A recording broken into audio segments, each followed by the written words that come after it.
Online video में आप सभी का स्वागत है।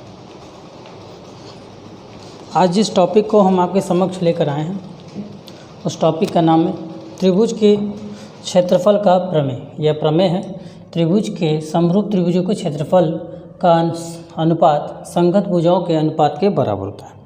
इसके मतलब को हम समझते हैं। मान लीजिए दो समरूप त्रिभुज हैं, ध्यान दीजिएगा। मान लीजिए हमारे दो समरूप त्रिभुज हैं, ध्यान समझिएगा।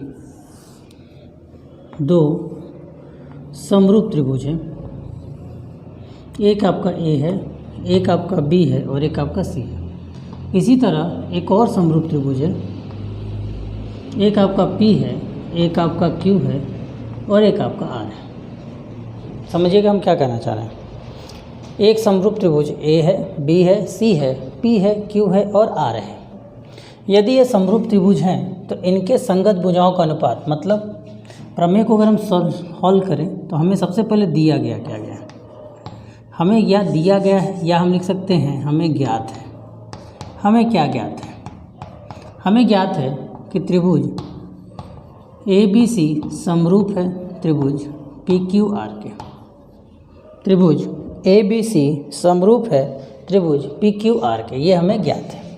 हमें सिद्ध क्या करना है?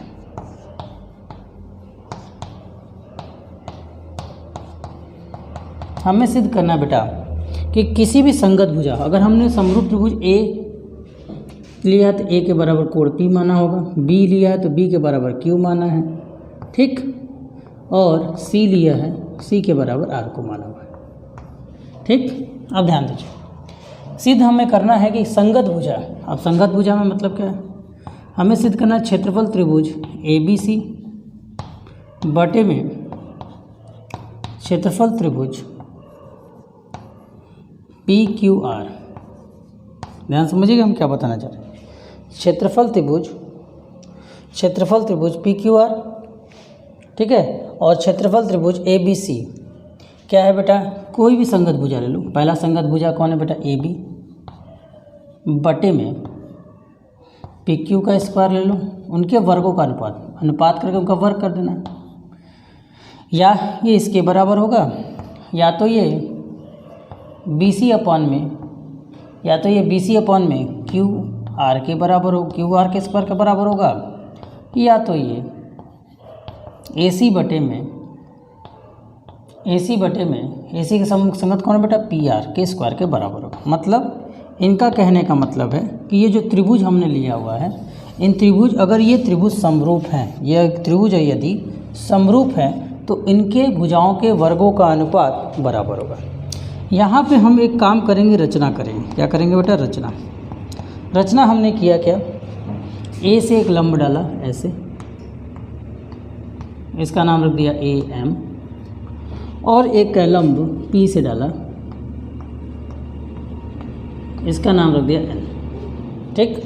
लंब डाला मतलब ये 90 डिग्री, ये भी आपका 90 डिग्री। क्लियर है? तो रचना में हमने क्या किया कि ए एम जो है वो लंब है बेटा बी सी पर, और क्यू पी एन जो है वो भी लंब है बेटा किस पर? क्यू आर पर। ए एम लंब है बी सी पर और पी एन लंब है बेटा क्यू आर पर, ठीक है बेटा, ये आपका लंब है। यदि ऐसा है तो अगर हम क्षेत्रफल, ध्यान दीजिएगा, यदि हम क्षेत्रफल त्रिभुज ए बी सी निकालते हैं तो क्षेत्रफल निकालेंगे तो क्या होगा बेटा? 1/2 हो जाएगा। क्षेत्रफल निकालेंगे 1/2, ऊंचाई जो हमने लंब डाला वही हमारी ऊंचाई है, आधार गुणे ऊंचाई। जब हमने ये ऊंचाई लिया तो उसके आधार पर बेस क्या होगा? आधार क्या होगा बेटा? बी सी, तो यहाँ हो जाएगा बेटा बी सी गुणे ए एम। इसी तरह यदि क्षेत्रफल त्रिभुज पी क्यू आर को ले लिया जाए तो हमें क्या मिलेगा बेटा? 1/2 आधार, यहाँ पे आधार क्या बेटा? क्यू आर है, तो यहाँ पे आधार हमें मिल गया बेटा क्यू आर, और लंब हमारा क्या बेटा? पी एन है। जब हम ऐसा लें, अब दोनों त्रिभुजों को भाग दे दो, तो ये हो गया क्षेत्रफल त्रिभुज ए बी सी बटे में क्षेत्रफल त्रिभुज पी क्यू आर कि जो वैल्यू होगी 1/2 से 1/2 कट जाएगा, क्या मिलेगा BC बटे में QR, और क्या मिलेगा AM बटे में PN मिलेगा। इसको इक्वेशन नंबर 1 के मान के छोड़ दो। अब देखो यहाँ पे रास्ते का रोड़ा कौन है भाई, रास्ते का रोड़ा कौन है, रास्ते का रोड़ा है बेटा BC अपन में QR, ये अपने को मिल चुका है। किसी तरह अगर हम AM बटे में PN को भी ये प्रूव कर दे कि ये भी BC अपन QR है तो अपने आप स्क्वायर हो जाएगा। तो चलिए आते हैं, अब ले लेते हैं त्रिभुज, छोटे वाले त्रिभुज इधर और इधर वाले त्रिभुज को आप ले लीजिए। तो इस वाले त्रिभुज का नाम क्या होगा बेटा ABM तथा त्रिभुज PQN। इन दोनों त्रिभुजों को यदि हम और आप ले लें तो इसमें देखो बेटा B और उसका Q बराबर होगा, कोण B बराबर है कोण Q के। क्यों बराबर है भाई कि त्रिभुज ABC जो है वो समरूप त्रिभुज है PQR के, ये हमें पहले से ज्ञात है, मतलब हमें दिया हुआ है। इसके अलावा हमने इस पर लंब डाला है, लंब डालने का मतलब क्या होगा बेटा कोण BMA और उधर कोण QNA जो होगा किसके बराबर होगा बेटा 90 डिग्री के बराबर होगा। कोण BMA कोण QNA किसके बराबर होगा बेटा 90 डिग्री के बराबर होगा। इतना समझ में आया आप लोगों को। कोण B बराबर कोण Q, कोण BMA बराबर कोण QNA किसके बराबर होगा 90 डिग्री के बराबर होगा। और किसी त्रिभुज के यदि दो चीज़ों को हम प्रूफ कर देते, दो कोणों को अगर हम बराबर प्रूफ कर देते हैं या कोई भी दो चीज़ प्रूफ कर देते तो हम मान लेते हैं कि ये समरूप है। तो हम यहाँ कहेंगे त्रिभुज ABM समरूप त्रिभुज PQN। यदि ऐसा है समरूप त्रिभुज है तो हम इनके किसी भी दो भुजाओं का अनुपात लेंगे बराबर होगा। तो यदि ऐसा है तो हम एक काम करते हैं AB बटे में PQ, AB बटे में PQ ले लेते हैं और इधर हम ले लेते हैं बेटा AM बटे में PN ले लेते हैं। संगत भुजाओं का अनुपात बराबर होता है। यदि ये समरूप त्रिभुज है तो संगत भुजाओं का अनुपात क्या होगा बराबर होगा। इसको समीकरण नंबर 2 मान लीजिए।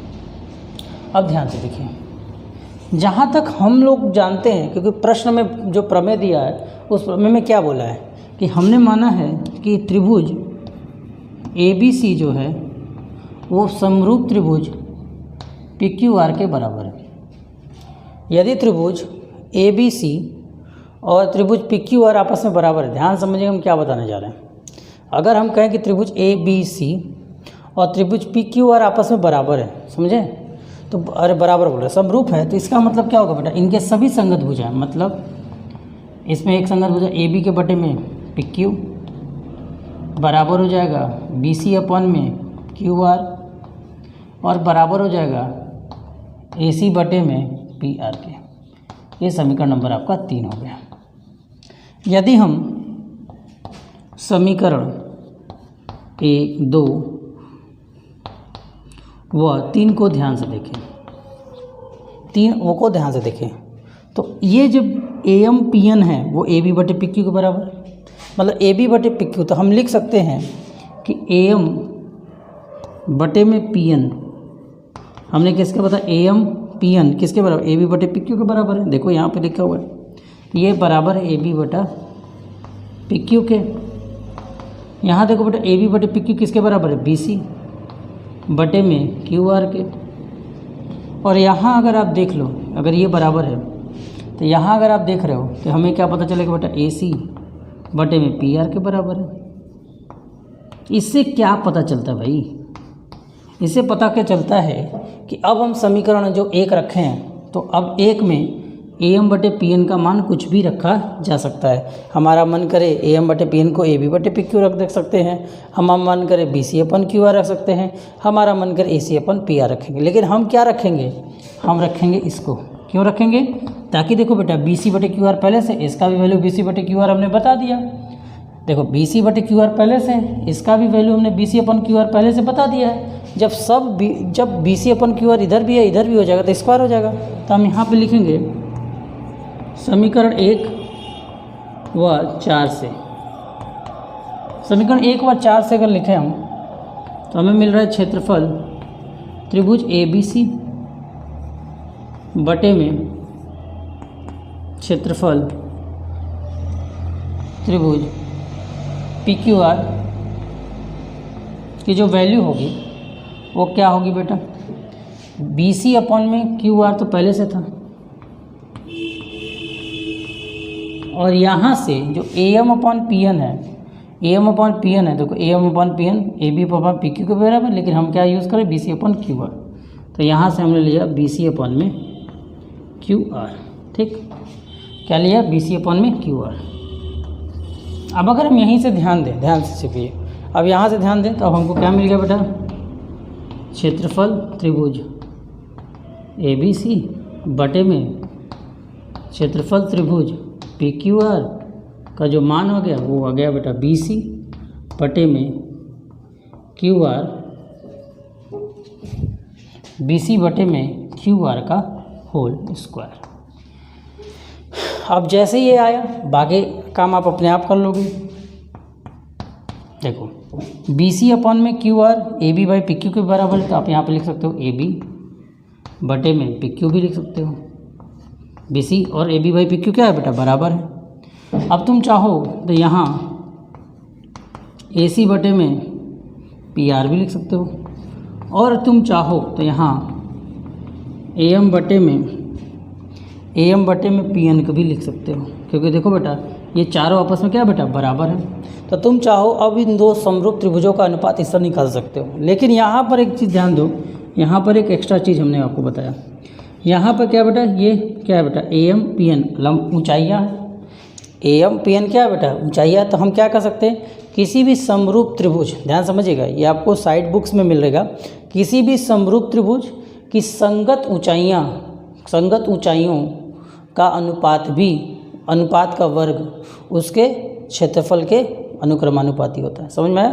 तो जो बात आप इसके साथ कर सकते हो, यहीं पर आप चाहो संगत भुजाओं बटे कर देते हैं संगत ऊंचाइयाँ,